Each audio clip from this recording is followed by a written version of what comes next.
സങ്കീർത്തനം സങ്കീർത്തനം ആത്മാവിനാശ്വാസ കീർത്തനങ്ങൾ.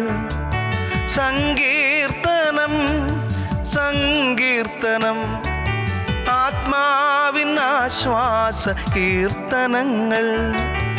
ആലപിക്കാം, നമുക്കാരാധിക്കാം, ആത്മാവിൻ ചൈതന്യം ആസ്വദിക്കാം. ആലപിക്കാം, നമുക്കാരാധിക്കാം, ആത്മാവിൻ ചൈതന്യം ആസ്വദിക്കാം. തിരുനാമത്തിന് മഹത്വം. ഇന്ന് നാം 69-ാം സങ്കീർത്തനമാണ് ധ്യാന വിധേയമാക്കുന്നത്. ആ സങ്കീർത്തന വായനയോടുകൂടെ നമ്മുടെ ഇന്നത്തെ പഠനം സമാരംഭിക്കാം. ദൈവമേ, എന്നെ രക്ഷിക്കണമേ, വെള്ളം എൻ്റെ പ്രാണനോളം എത്തിയിരിക്കുന്നു. ഞാൻ നിലയില്ലാത്ത ആഴമുള്ള ചേറ്റിൽ താഴുന്നു. ആഴമുള്ള വെള്ളത്തിൽ ഞാൻ മുങ്ങിപ്പോകുന്നു. പ്രവാഹങ്ങൾ എന്നെ കവിഞ്ഞൊഴുകുന്നു. എൻ്റെ നിലവിളിയാൽ ഞാൻ തളർന്നിരിക്കുന്നു. എൻ്റെ തൊണ്ട ഉണങ്ങിയിരിക്കുന്നു. ഞാൻ എൻ്റെ ദൈവത്തെ പ്രതീക്ഷിച്ച് എൻ്റെ കണ്ണ് മങ്ങിപ്പോകുന്നു. കാരണം കൂടാതെ എന്നെ പകയ്ക്കുന്നവർ എൻ്റെ തലയിലെ രോമത്തിലും അധികമാകുന്നു. വൃഥാ എനിക്ക് ശത്രുക്കളായി എന്നെ സംഹരിപ്പാൻ ഭാവിക്കുന്നവർ പെരുകിയിരിക്കുന്നു. ഞാൻ കവർച്ച ചെയ്യാത്തത് തിരികെ കൊടുക്കേണ്ടി വരുന്നു. ദൈവമേ, നീ എൻ്റെ ഭോഷത്വം അറിയുന്നു. എൻ്റെ അകൃത്യങ്ങൾ നിനക്ക് മറവായിരിക്കുന്നില്ല. സൈന്യങ്ങളുടെ യഹോവയായ കർത്താവേ, നിങ്ങൾ പ്രത്യാശ വയ്ക്കുന്നവർ എൻ്റെ നിമിത്തം ലജ്ജിച്ചു പോകരുതേ. ഇസ്രായേലിൻ്റെ ദൈവമേ, നിന്നെ അന്വേഷിക്കുന്നവർ എൻ്റെ നിമിത്തം നാണിച്ചു പോകരുതേ. നിന്റെ നിമിത്തം ഞാൻ നിന്ന വഹിച്ചു. ലജ്ജ എൻ്റെ മുഖത്തെ മൂടിയിരിക്കുന്നു. എൻ്റെ സഹോദരന്മാർക്ക് ഞാൻ പരദേശിയും എൻ്റെ അമ്മയുടെ മക്കൾക്ക് അന്യനുമായി തീർന്നിരിക്കുന്നു. നിന്റെ ആലയത്തെക്കുറിച്ചുള്ള എരിവനെ തിന്നുകളഞ്ഞു. നിന്നെ നിന്ദിക്കുന്നവരുടെ നിന്ന എൻ്റെ മേൽ വീണിരിക്കുന്നു. ഞാൻ കരഞ്ഞ് ഉപവാസത്താൽ ആത്മതപനം ചെയ്തു. അതും എനിക്ക് നിന്നയായി തീർന്നു. ഞാൻ രട്ടുശീല എൻ്റെ ഉടുപ്പാക്കി. ഞാൻ അവർക്ക് പഴഞ്ചൊല്ലായി തീർന്നു. പട്ടണവാതിക്കൽ ഇരിക്കുന്നവർ എന്നെ കുറിച്ച് സല്ലപിക്കുന്നു. ഞാൻ മദ്യപന്മാരുടെ പാട്ടായിരിക്കുന്നു. ഞാനോ യഹോവേ, പ്രസാദകാലത്ത് നിന്നോട് പ്രാർത്ഥിക്കുന്നു. ദൈവമേ, നിന്റെ ദയയുടെ ബഹുത്വത്താൽ നിന്റെ രക്ഷാവിശ്വസ്തതയാൽ തന്നെ എനിക്ക് ഉത്തരമരുളണമേ. ചേറ്റിൽ നിന്നെന്നെ കയറ്റണമേ. ഞാൻ താണു പോകരുതേ. എന്നെ പകയ്ക്കുന്നവരുടെ കയ്യിൽ നിന്നും ആഴമുള്ള വെള്ളത്തിൽ നിന്നും എന്നെ വിടുവിക്കണമേ. ജലപ്രവാഹം എൻ്റെ മീതെ കവിയരുതേ. ആഴം എന്നെ വിഴുങ്ങിക്കളയരുതേ. കുഴി എന്നെ അടച്ചു കളയുകയും അരുതേ. യഹോവേ, എനിക്ക് ഉത്തരമരുളണമേ. നിന്റെ ദയ നല്ലതല്ലോ. നിന്റെ കരുണയുടെ ബഹുത്വപ്രകാരം എങ്കിലേക്ക് തിരിയണമേ. അടിയന് തിരുമുഖം മറയ്ക്കരുതേ. ഞാൻ കഷ്ടതയിൽ ഇരിക്കാൻ വേഗത്തിൽ എനിക്ക് ഉത്തരമരുളണമേ. എൻ്റെ പ്രാണനോട് അടുത്ത് വന്ന് അതിനെ വീണ്ടുകൊള്ളണമേ. എൻ്റെ ശത്രുക്കൾ നിമിത്തം എന്നെ വീണ്ടെടുക്കണമേ. എനിക്കുള്ള നിന്ദയും ലജ്ജയും അപമാനവും നീ അറിയുന്നു. എൻ്റെ വൈരികൾ എല്ലാവരും നിന്റെ ദൃഷ്ടിയിൽ ഇരിക്കുന്നു.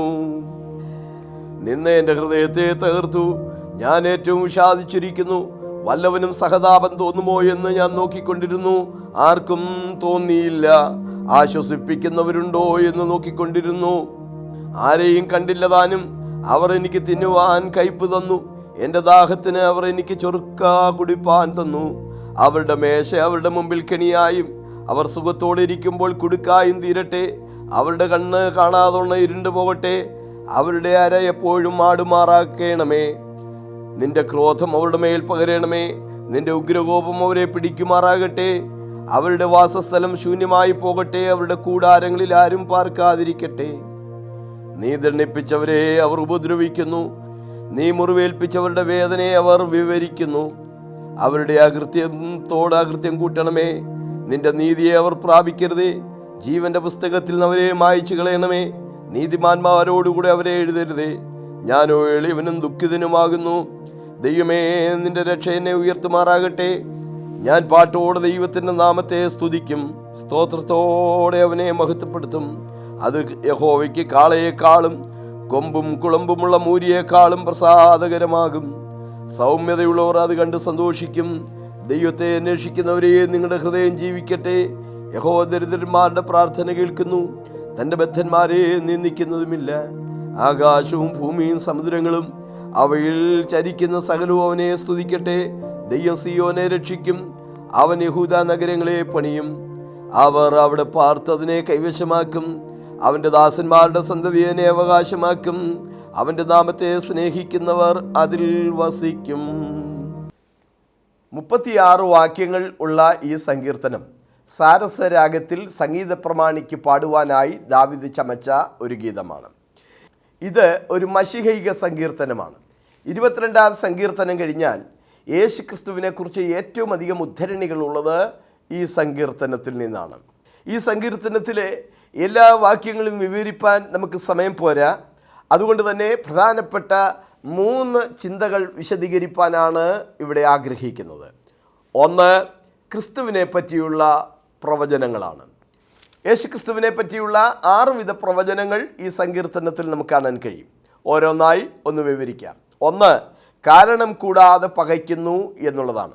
4-ാം വാക്യം, കാരണം കൂടാതെ എന്നെ പകയ്ക്കുന്നവർ എൻ്റെ തലയിലെ രോമത്തിലും അധികമാകുന്നു. ശരിയായ ഒരു കാരണവുമില്ലാതെയാണ് യഹൂദന്മാർ യേശുവിനെ വെറുത്തത്. അവർ വെറുതെ എന്നെ പകച്ചു എന്ന് അവരുടെ ന്യായപ്രമാണത്തിൽ എഴുതിയിരിക്കുന്ന വചനം നിവർത്തിയാവേണ്ടതിന് തന്നെ എന്ന് യോഹന്നാൻ 15:25 നമ്മൾ വായിക്കുന്നു. 69-ാം സങ്കീർത്തനം 4-ാം വാക്യമാണ് ക്രിസ്തു ഇവിടെ ഉദ്ധരിച്ചിരിക്കുന്നത്.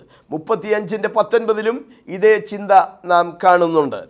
ഒരു കാരണവുമില്ലാതെ യഹൂദന്മാർ യേശുവിനെ പകയ്ക്കുകയാണുണ്ടായത്. യെശയ്യാ പ്രവാചകൻ്റെ പുസ്തകത്തിൽ അതിൻ്റെ മറ്റൊരു മറുപടിയുണ്ട്.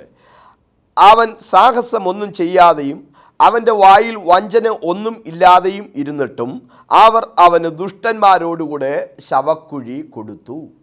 2-ാമത്തെ പ്രവചനം അമ്മയുടെ മക്കൾക്ക് യേശു അന്യനായി മാറി എന്നുള്ളതാണ്. വാക്യം 8, എൻ്റെ സഹോദരന്മാർക്ക് ഞാൻ പരദേശിയും എൻ്റെ അമ്മയുടെ മക്കൾക്ക് അന്യനും ആയിത്തീർന്നിരിക്കുന്നു. എൻ്റെ അമ്മയുടെ മക്കൾക്ക്, യേശുവിൻ്റെ അമ്മ മറിയാണ് എന്നെല്ലാവർക്കും അറിയാം.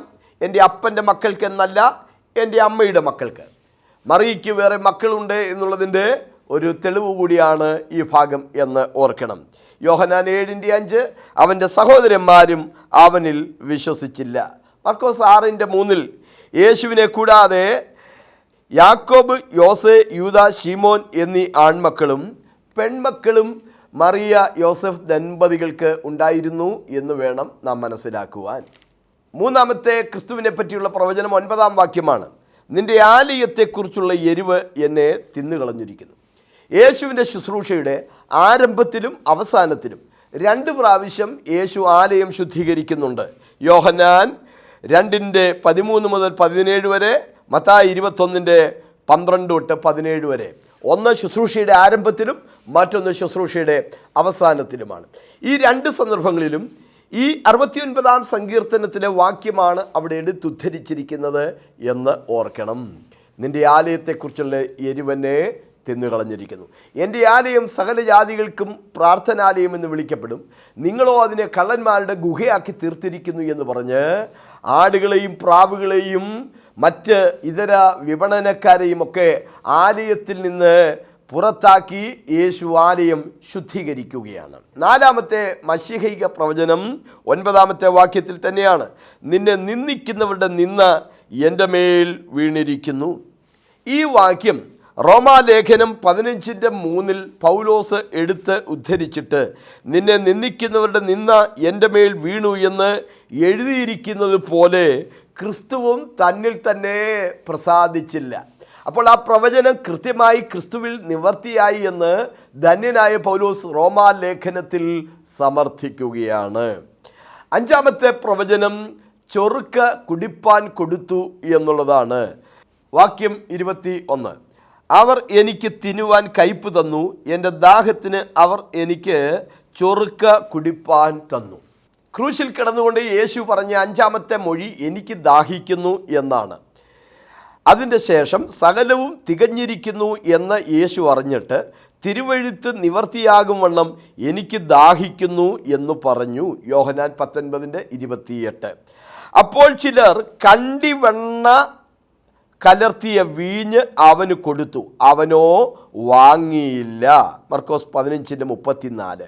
മത്തായി 27:34 കൂടെ നോക്കൂ. അത് രുചിച്ച് നോക്കിയാറേ അവന് കുടിപ്പാൻ മനസ്സായില്ല. കണ്ടിവെണ്ണ കലർത്തിയ വീഞ്ഞ് അവന് കുടിപ്പാൻ കൊടുത്തു. ക്രൂശിലെ മരണം അതിദാരുണമായ വേദന സഹിച്ചുള്ള മരണമാണ്. അതുകൊണ്ട് തന്നെ യെരുശലേമിലെ ചില കുലീന സ്ത്രീകൾ ക്രൂശിൽ മരിക്കുന്നവർ അവരുടെ വേദന അറിയാതെ മയങ്ങിക്കിടന്ന് മരിക്കാൻ വേണ്ടി ഒരു പ്രത്യേക ഇനം വീഞ്ഞ് അവർക്ക് കൊടുത്തിരുന്നു. സദൃശവാക്യം 31:6-7 വാക്യത്തിൽ നാം ഇങ്ങനെ വായിക്കുന്നു: നശിക്കുമാറായവന് മദ്യവും മനോവ്യസനമുള്ളവന് വീഞ്ഞും കൊടുക്കുക. അവൻ കുടിച്ചിട്ട് തൻ്റെ ദാരിദ്ര്യം മറക്കുകയും അരിഷ്ടത ഓർക്കാതിരിക്കുകയും ചെയ്യട്ടെ. വേദന അറിയാതെ മരിച്ചോട്ടെ എന്ന് കരുതി ഒരനുകമ്പയുള്ള പ്രവൃത്തി എന്ന രീതിയിലാണ് അവർ വീഞ്ഞു കൊടുത്തത്. പക്ഷേ യേശുവോ അത് കുടിച്ചില്ല. എന്തുകൊണ്ട് അത് കുടിച്ചില്ല? വേദന അറിയാതെ മരിക്കുന്നതല്ലേ നല്ലത്. ആളുകൾ യേശുവിനെ പരിഹസിച്ച് കാണാം. നസ്രായനെ, വീഞ്ഞു കുടിച്ച് വേദന അറിയാതെ മരിക്കാൻ കിട്ടിയ അവസരം പാഴാക്കിയ നിന്നെപ്പോലെ ഭോഷനാരുള്ളൂ. സഹോദരങ്ങളെ, വേദന അറിയാതെയല്ല യേശു മനുഷ്യവർഗത്തിൻ്റെ പാപഭാരം കുരിശിൽ ചുമന്നത്. പ്രവചന പുസ്തകത്തിൽ യെശയ്യാപ്രവചനം 53:4 നാം ഇങ്ങനെ വായിക്കുന്നു: സാക്ഷാൽ നമ്മുടെ രോഗങ്ങളെ അവൻ വഹിച്ചു, നമ്മുടെ വേദനകളെ അവൻ ചുമന്നു. യേശുവിനെ കുറിച്ചുള്ള മറ്റൊരു പ്രവചനം അവരുടെ കണ്ണ് ഇരുണ്ടു പോകട്ടെ എന്നാണ്. സങ്കീർത്തനം 69:22-23 വാക്യം, റോമാലേഖനം 11:9-10 വാക്യങ്ങളിൽ എടുത്ത് ഉദ്ധരിച്ചുകൊണ്ട് യഹൂദ ജനത്തിന് വരാൻ പോകുന്ന ന്യായവിധി പൗലോസ് അവിടെ പറയുകയാണ്. അവനെ ക്രൂശിക്ക ക്രൂശിക്ക എന്ന് ആർത്ത് വിളിച്ച ആ ജനതയ്ക്ക് വരാൻ പോകുന്ന ന്യായവിധിയാണ് പൗലോസ് ഈ സങ്കീർത്തന ഭാഗം എടുത്തുദ്ധരിച്ചുകൊണ്ട് റോമാലേഖനത്തിൽ സമർത്ഥിക്കുന്നത്. വേറൊരു പ്രവചന നിവർത്തി യൂദയുടെ സ്ഥാനത്തേക്ക് മത്തിയാസിനെ തിരഞ്ഞെടുത്തതുമായി ബന്ധപ്പെട്ടുള്ളതാണ്. യൂദ ഒഴിഞ്ഞുപോയ സ്ഥാനത്തേക്ക് ഒരാളെ തിരഞ്ഞെടുക്കാൻ വേണ്ടി അപ്പോസ്തലന്മാർ ഒത്തുകൂടി. അവിടെ ഇങ്ങനെയാണ് വായിക്കുന്നത്: സങ്കീർത്തന പുസ്തകത്തിൽ, അവൻ്റെ വാസസ്ഥലം ശൂന്യമായി പോകട്ടെ, അതിലാരും പാർക്കാതിരിക്കട്ടെ എന്നും അവൻ്റെ അധ്യക്ഷസ്ഥാനം മറ്റൊരുത്തന് ലഭിക്കട്ടെ എന്നും എഴുതിയിരിക്കുന്നു. 69-ാം സങ്കീർത്തനം 25-ാം വാക്യം, 109-ാം സങ്കീർത്തനം 8-ാമത്തെ വാക്യം. തിരുവെഴുത്തിൽ എഴുതിയിരിക്കുന്നു എന്നാണ് അപ്പോസ്തലന്മാർ ഇവിടെ ഉദ്ധരിക്കുന്നത്. അപ്പോസ്തല പ്രവൃത്തി 1:20. ചുരുക്കത്തിൽ നാം ഈ കണ്ട പ്രവചനങ്ങളെല്ലാം തന്നെ ക്രിസ്തുവിൽ കൃത്യമായി നിവർത്തിയാവുകയാണ്. സഹോദരങ്ങളെ, യേശുവിൻ്റെ മരണം ഒരു യാദൃശ്ചിക സംഭവമല്ല. തിരുവെഴുത്തുകളിൻ പ്രകാരം അവൻ നമുക്ക് വേണ്ടി മരിച്ചു. തിരുവെഴുത്തുകളിൻ പ്രകാരം അവൻ അടക്കപ്പെട്ടു. തിരുവെഴുത്തുകളിൻ പ്രകാരം അവൻ ഉയർത്തെഴുന്നേറ്റു. ഇന്നും ക്രിസ്തുവിനെ ശരിക്കും മനസ്സിലാക്കാൻ ആഗ്രഹിക്കുന്ന ഏതൊരാളെയും പിടിച്ചുലയ്ക്കുന്ന ചിന്തകളാണ് നൂറ്റാണ്ടുകൾക്ക് മുമ്പ് ക്രിസ്തുവിനെക്കുറിച്ച് രേഖപ്പെടുത്തിയ ഈ പ്രവചനങ്ങൾ കൃത്യമായി ക്രിസ്തുവിൽ നിവർത്തിയായി എന്ന വസ്തുത. ദൈവത്തിന് മഹത്വം. 69-ാം സങ്കീർത്തനത്തിലെ 2-ാമത്തെ പ്രധാന ചിന്ത, 2 വിവാദ വിഷയങ്ങൾ ഇതിലുണ്ട് എന്നുള്ളതാണ്. ഒന്നാമത്തെ വിവാദ വിഷയം, മറിയയ്ക്ക് യേശുവിനെ കൂടാതെ വേറെ മക്കളുണ്ടോ എന്നുള്ളതാണ്. നേരത്തെ നാം ചിന്തിച്ചതാണെങ്കിലും ഒന്നുകൂടെ ഒന്ന് വിശദീകരിക്കട്ടെ. 8-ാമത്തെ വാക്യത്തിൽ, എൻ്റെ സഹോദരന്മാർക്ക് ഞാൻ പരദേശിയും എൻ്റെ അമ്മയുടെ മക്കൾക്ക് ആന്യനുമായി തീർന്നിരിക്കുന്നു. ഇത് ക്രിസ്തുവിനെക്കുറിച്ചുള്ള പ്രവചനമാണെന്ന് സ്പഷ്ടമാണ്. കാരണം മുമ്പ് ഞാൻ ഓർപ്പിച്ചതുപോലെ യേശുവിൻ്റെ ശുശ്രൂഷയുടെ ആരംഭത്തിലും അവസാനത്തിലും 2 പ്രാവശ്യവും ആലയം വിശുദ്ധീകരിക്കുമ്പോൾ, യോഹന്നാൻ 2-ലും മത്തായി 21-ലും, ഈ 2 പ്രാവശ്യവും ഈ വാക്യമാണ് അവിടെ എടുത്തുദ്ധരിച്ചിരിക്കുന്നത് എന്നോർക്കണം. തന്നെയുമല്ല, അതിനോട് ചേർന്നുള്ള അടുത്ത വാക്യം, നിൻ്റെ ആലയത്തെക്കുറിച്ചുള്ള എരിവെന്നെ തിന്നുകളഞ്ഞിരിക്കുന്നു എന്നാണ്. മറിയയ്ക്ക് വേറെ മക്കളുണ്ടോ? ഒരു സ്ത്രീ നിത്യകന്യകയായിരുന്നാൽ അതേതെങ്കിലും ശ്രേഷ്ഠതയാണോ? മാതൃകാപരമായി മക്കളെ പ്രസവിക്കുന്നത് പാപമാണോ? മറിയ എന്നും നിത്യകന്യകയായി തുടരാനായിരുന്നെങ്കിൽ യോസഫിനെ ഭർത്താവായി കൊടുക്കേണ്ടത് ആവശ്യമില്ലായിരുന്നു. മറിയയ്ക്ക് വേറെ മക്കളുണ്ടായിരുന്നു എന്ന് വിശ്വസിക്കുന്ന 50 കോടിയിലധികം ആളുകളെങ്കിലും ലോകത്തിൽ ഇപ്പോൾ ജീവിച്ചിരിക്കുന്നു. അതുകൊണ്ട് യേശുവിനോടുള്ള സ്നേഹത്തിനോ ഭക്തിക്കോ ആദരവുകൾക്കോ ആരാധനയ്ക്കോ യാതൊരു ഭംഗവുമില്ല. ചിലർക്ക് ചില സ്വാർത്ഥ താല്പര്യങ്ങൾക്ക് വേണ്ടി മറിയെ നിത്യകന്യകയായി നിലനിർത്തേണ്ടതുണ്ട്. എങ്കിലും തിരുവെഴുത്തുകളുടെ അടിസ്ഥാനത്തിൽ യേശുവിന് 4 സഹോദരന്മാരും പെങ്ങന്മാരും ഉണ്ടായിരുന്നു എന്ന് വേണം മനസ്സിലാക്കാൻ. ബൈബിൾ അത് വ്യക്തമാക്കുന്നുണ്ട് താനും. ചില തെളിവുകൾ കൂടെ പറയാം. മകനെ പ്രസവിക്കും വരെ അവൻ അവളെ പരിഗ്രഹിച്ചില്ല എന്നാണ് മത്തായി 1:21 വായിക്കുന്നത്. ടിൽ എന്ന വാക്കിന് വരെ, അതുവരെ എന്നാണ്. നെവർ എന്ന വാക്കിന് ഒരിക്കലും എന്നാണ്. ഇവിടെ മറിയ മകനെ പ്രസവിക്കും വരെ അവൻ അവളെ പരിഗ്രഹിച്ചില്ല. 4 മണി വരെ ചോറുണ്ണരുത് എന്ന് പറഞ്ഞാൽ അത് കഴിഞ്ഞ് ചോറുണ്ടു എന്ന് വ്യക്തമല്ലേ? മറിയം കന്യകയായിരുന്നു എന്നുള്ളത് സത്യമാണ്. കാരണം ബൈബിൾ അത് വ്യക്തമാക്കുന്നു. നസ്രത്ത് എന്ന ഗ്രാമത്തിൽ മറിയ എന്ന കന്യകയുടെ അടുക്കലാണ് ഗബ്രിയേൽ ദൂതൻ ചെന്ന് ദൂത് പറയുന്നു. ഉൽപ്പത്തി 3:15 സ്ത്രീയുടെ സന്തതി സർപ്പത്തിൻ്റെ തലയെ തകർക്കും എന്നുണ്ട്.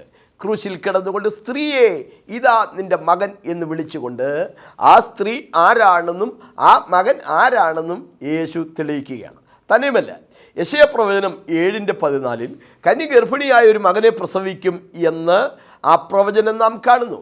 മത്തായി സുവിശേഷത്തിൻ്റെ ആദ്യ അധ്യായത്തിൽ ആ പ്രവചനം തന്നെയാണ് എടുത്ത് ഉദ്ധരിച്ചിരിക്കുന്നത് എന്നും വിശേഷാൽ ഓർക്കണം. ഗലാത്യ ലേഖനം 4:4 കാലസമ്പൂർണത വന്നപ്പോൾ ദൈവം തൻ്റെ പുത്രനെ സ്ത്രീയിൽ നിന്ന് ജനിച്ചവനായി നിയോഗിച്ച് അയച്ചു. മറിയ കന്യകയായിരുന്നു, പക്ഷേ മകനെ പ്രസവിച്ച ശേഷവും കന്യകയായിരുന്നു എന്ന് വിശ്വസിക്കാൻ തരമില്ല.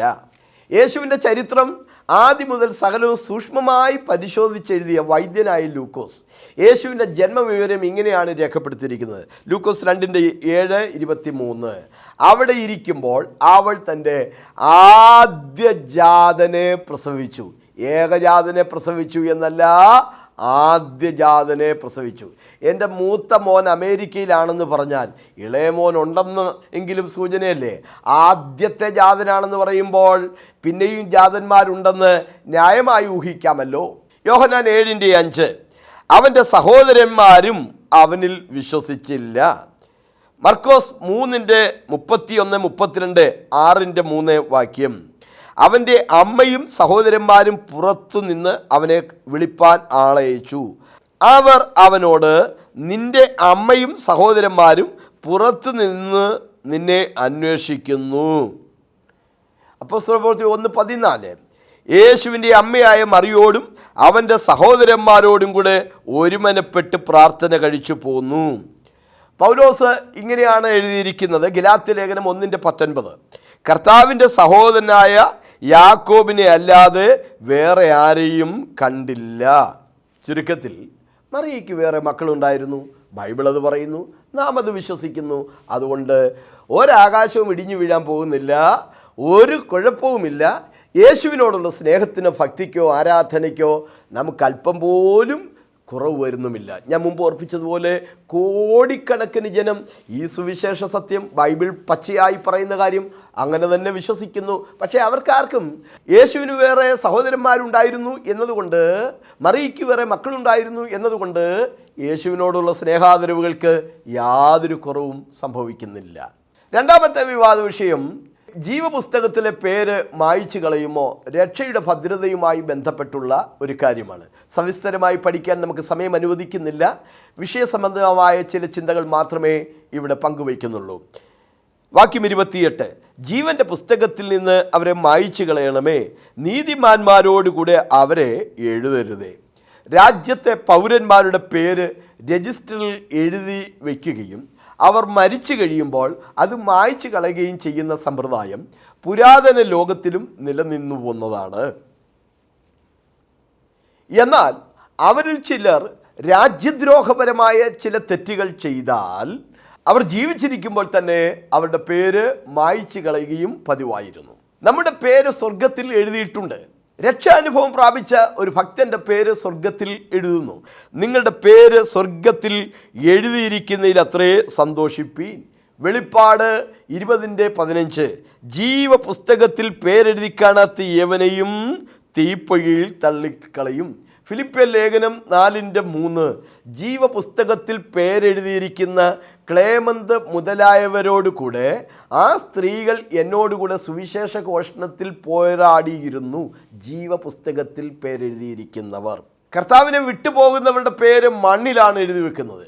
യിരെമ്യാപ്രവചനം 17:1-13 വാക്യം എന്നെ വിട്ടുപോകുന്നവരെ മണ്ണിൽ എഴുതി വെക്കും, അവർ ജീവനുള്ള വെള്ളത്തിൻ്റെ ഉറവയായ യഹോവയെ ഉപേക്ഷിച്ച് കളഞ്ഞുവല്ലോ.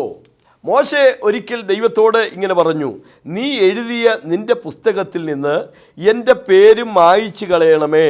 വെളിപ്പാട് പുസ്തകത്തിൽ ദൈവത്തോടു കൂടെ നടപ്പാൻ യോഗ്യരായവരുടെ യോഗ്യത പറയുകയാണ്. അവൻ്റെ പേർ ഞാൻ ജീവപുസ്തകത്തിൽ നിന്ന് മായിച്ചു കളയാതെ ഏറ്റുപറയും. യെശയ്യാപ്രവചനം 4:4 ജീവനുള്ളവരുടെ കൂട്ടത്തിൽ പേരെഴുതിയിരിക്കുന്ന ഏവനും തന്നെ വിശുദ്ധൻ എന്ന് വിളിക്കപ്പെടും. ചുരുക്കത്തിൽ രക്ഷിക്കപ്പെടുമ്പോൾ നമ്മുടെ പേരവിടെ എഴുതും. എന്നാൽ ആ രക്ഷാനായകനെ നാം തള്ളിക്കളയുമ്പോൾ, ജീവനായകനെ നാം തള്ളിക്കളയുമ്പോൾ, യേശുവിനെ നാം നിഷേധിച്ച് കർത്താവിനെ വിട്ടു പിന്മാറുമ്പോൾ നമ്മുടെ ആ പേര് മായ്ച്ചു കളയും. അതുകൊണ്ട് ജീവപുസ്തകത്തിൽ പേര് മായ്ച്ചു കളയാതിരിക്കേണ്ടതിന് നമ്മുടെ വിശ്വാസം മുറുകെ പിടിച്ചുകൊണ്ട് യേശുവിനോട് ചേർന്ന് വസിച്ചുകൊണ്ട് നിത്യതയെ ലക്ഷ്യമാക്കി യാത്ര ചെയ്യുവാൻ ദൈവം നമ്മെ സഹായിക്കട്ടെ. 69-ാം സങ്കീർത്തനത്തിലെ 3-ാമത്തെ പ്രസക്തമായ ചിന്ത നാം സ്തോത്രം അർപ്പിക്കുന്നതിൻ്റെ കാരണങ്ങളാണ്. എന്തുകൊണ്ട് നാം ദൈവത്തിന് സ്തോത്രം അർപ്പിക്കുന്നു? ചില കാരണങ്ങൾ ഈ സങ്കീർത്തനത്തിൽ നിന്ന് ചൂണ്ടിക്കാണിക്കാം. ഒന്ന്, ആഴമുള്ള ചേറ്റിൽ നിന്ന് അവൻ നമ്മെ കയറ്റി എന്നുള്ളതാണ്. 1-2 വാക്യം, ദൈവമേ രക്ഷിക്കണമേ, ഞാൻ നിലയില്ലാത്ത ആഴമുള്ള ചേറ്റിൽ താഴുന്നു, വെള്ളം എൻ്റെ പ്രാണനോളം എത്തിയിരിക്കുന്നു. അപ്പോൾ നിലയില്ലാത്ത ചേറിൽ താഴുകയാണ് എന്ന് പറഞ്ഞാൽ രക്ഷയ്ക്ക് യാതൊരു മാർഗവുമില്ല. അതുകൊണ്ടാണ് ദൈവമേ രക്ഷിക്കണമേ എന്ന് പറഞ്ഞത്. ഒരു കാൽ ഉയർത്തുമ്പോൾ മറ്റേ കാല് താഴുകയാണ്. ഇങ്ങനത്തെ കുഴിയിൽ നിന്ന് പലരെയും ദൈവം കൃപയാൽ കരകയറ്റിയിട്ടുണ്ട്. യിരെമ്യാവിനെ ശത്രുക്കൾ പിടിച്ച് ചേറുള്ള ഒരു കിണറ്റിൽ താഴ്ത്തിക്കളഞ്ഞു. എങ്കിലും ദൈവത്തിന് അദ്ദേഹത്തോട് ദയ തോന്നി. അദ്ദേഹത്തിൻ്റെ ശുശ്രൂഷ കുറച്ചുകൂടെ ബാക്കിയുള്ളത് കൊണ്ട് ദൈവം തന്നെ അക്കാര്യത്തിൽ ഇടപെട്ട് രാജാവിനോട് കാര്യം അറിയിച്ച് യിരെമ്യാവിനെ ആ കുഴിയിൽ നിന്ന് കരകയറ്റുന്നു. യോസഫിനെ സഹോദരന്മാർ ഉപദ്രവിച്ച് പൊട്ടക്കിണറ്റിലിട്ടു. പക്ഷേ യോസഫിനെ കുറിച്ച് അവൻ മിസ്രൈമിലെ മന്ത്രിയായി മാറുമെന്നുള്ളത് അവനെക്കുറിച്ചുള്ള ഒരു ദൈവത്തിൻ്റെ പദ്ധതി ആയതുകൊണ്ട് ആ കുഴിയിൽ അവൻ തമ്പുരാൻ അനുവദിച്ചില്ല. ദൈവം അവനെ അതിൽ നിന്ന് കരകയറ്റി അവനെ മിസ്രൈമിൽ എത്തിക്കുകയാണ്. ഈ വെള്ളം എന്ന് പറയുന്നത് ജീവിതത്തിലെ കഷ്ടതകളാണ്. ഒരിക്കൽ എലിഫാസ് ഇയ്യോബിനോട് ചോദിക്കുന്നുണ്ട്, ഇയ്യോബ് 22:11, നിന്നെ മൂടുന്ന പെരുവെള്ളത്തെ നീ കാണുന്നില്ലേ എന്ന്. അപ്പോൾ ആ പെരുവെള്ളം, നാശകരമായ കുഴി, കുഴഞ്ഞ ചേറ്, അങ്ങനത്തെ താണുപോയ തലങ്ങളിൽ നിന്ന് ദൈവം കൃപയാൽ നമ്മെ ഉദ്ധരിച്ചത് കൊണ്ട് നമുക്ക് ദൈവത്തെ സ്തുതിക്കാൻ സാധിക്കുന്നതാണ്. 40-ാം സങ്കീർത്തനം 2-ാം വാക്യം, നാശകരമായ കുഴിയിൽ നിന്നും കുഴഞ്ഞ ചേറ്റിൽ നിന്നും അവൻ എൻ്റെ കാലുകളെ കയറ്റി, ഒരു പാറമേൽ എന്നെ നിർത്തി, എൻ്റെ ഗമനത്തെ സ്ഥിരമാക്കി തന്നു, എൻ്റെ വായിൽ പുതിയൊരു പാട്ട് തന്നു. നമ്മുടെ ദൈവത്തിന് സ്തുതി തന്നെ. ദൈവത്തിന് മഹത്വം. നാം സ്തോത്രം അർപ്പിക്കുന്നു. ഇവിടെ 2 വിധ പാട്ടുകൾ നാം കാണുന്നു. ഒന്ന് മദ്യപന്മാരുടെ പാട്ടുകളാണ്. വാക്യം 12, പട്ടണവാതിക്കൽ ഇരിക്കുന്നവർ എന്നെക്കുറിച്ച് സല്ലപിക്കുന്നു, ഞാൻ മദ്യപന്മാരുടെ പാട്ടായിരിക്കുന്നു, കാരണം കൂടാതെ എന്നെ പകയ്ക്കുന്നു. 4-ാം വാക്യം, നിലവിളിയാൽ ഞാൻ തകർന്നിരിക്കുന്നു, എളിയവനും ദുഃഖിതനുമായിരിക്കുന്നു. 29-ാമത്തെ വാക്യം. അപ്പോൾ മദ്യപന്മാർ ദാവീദിൻ്റെ പേര് പറഞ്ഞ് പാട്ട് പാടുകയാണ്, അവനെ പരിഹസിച്ച് പാടുകയാണ്. പക്ഷെ ദാവീദ് എന്ത് ചെയ്യുന്നു? വാക്യം 30, ഞാൻ പാട്ടോടെ ദൈവത്തെ സ്തുതിക്കും. ആളുകൾ പരിഹസിച്ച് പാട്ട് പാടട്ടെ, പേര് പറഞ്ഞ് അപഹസിക്കട്ടെ, പക്ഷേ ഞാൻ എൻ്റെ ദൈവത്തിന് പാട്ട് പാടും. കർത്താവിന് മഹത്വം. എത്ര അനുഗ്രഹീതമായ ആത്മീയമായ അവസ്ഥയാണത്. നാം സ്തോത്രം പറയുന്നതിൻ്റെ വില മനസ്സിലാക്കണം. അതിന് കാളയേക്കാൾ വിലയുണ്ടെന്നാണ് വായിക്കുന്നത്. വാക്യം 30, സ്തോത്രത്തോടെ അവനെ മഹത്വപ്പെടുത്തും, അത് കാളയേക്കാളും കൊമ്പും കുളമ്പുമുള്ള മൂരിയേക്കാളും പ്രസാദകരമാകും. 5000 രൂപ വിലയുള്ള ഒരു മൂരിക്കിടാവിനെ യാഗമർപ്പിക്കുന്നതിനേക്കാൾ ഹൃദയാന്തർഭാഗത്തു നിന്നുള്ള ഒരു സ്തോത്രം അർപ്പിക്കുന്നതാണ് ദൈവത്തിന് പ്രസാദകരം. സ്തോത്രം എന്ന യാഗമർപ്പിക്കുന്നവൻ എന്നെ മഹത്വപ്പെടുത്തുന്നു എന്ന് 50-ാം സങ്കീർത്തനത്തിലും എബ്രായ ലേഖനം 13-ാം അധ്യായത്തിലും നമ്മൾ വായിക്കുന്നുണ്ടല്ലോ. ഹോശേയ-പ്രവചനം 14-ാം അധ്യായം 2-ാം വാക്യത്തിൽ നാം ഇങ്ങനെ വായിക്കുന്നു, നിങ്ങൾ അനുതാപവാക്യങ്ങളോടുകൂടെ യഹോവയുടെ അടുക്കൽ മടങ്ങിച്ചെന്നവനോട് സകല അകൃത്യത്തെയും ക്ഷമിച്ച് ഞങ്ങളെ കൃപയോടെ കൈക്കൊള്ളണമേ, എന്നാൽ ഞങ്ങൾ ഞങ്ങളുടെ അധരാർപ്പണമായ കാളകളെ അർപ്പിക്കും. അധരാർപ്പണങ്ങളായ കാള. Price the Lord. വായിൽ കാളയുണ്ടോ? സ്തോത്രം ഒരു കാളയ്ക്ക് തുല്യമാണ്. സ്തോത്രത്തിൻ്റെ പ്രാധാന്യത ബൈബിളിൽ വളരെ ഊന്നി പറയുന്നുണ്ട്. ചിലത് ഞാൻ ചൂണ്ടിക്കാണിക്കട്ടെ. 50-ാം സങ്കീർത്തനം 23-ാം വാക്യം, സ്തോത്രം എന്ന യാഗം അർപ്പിക്കുന്നവൻ എന്നെ മഹത്വപ്പെടുത്തുന്നു. നാം അവൻ്റെ നാമത്തെ ഏറ്റുപറയുന്ന അധരഫലമെന്ന സ്തോത്രയാഗം ഇടവിടാതെ അർപ്പിക്കുക. ഈ വകയാഗത്തിലല്ലോ ദൈവം പ്രസാദിക്കുന്നത്. എബ്രായർ 13:15. ഇങ്ങനെ ദൈവത്തിന് അനവധിയായി സ്തോത്രം വരുവാൻ കാരണമാകുന്നു. 2 കൊരിന്ത്യർ 9:11, 12, 15 വാക്യങ്ങൾ.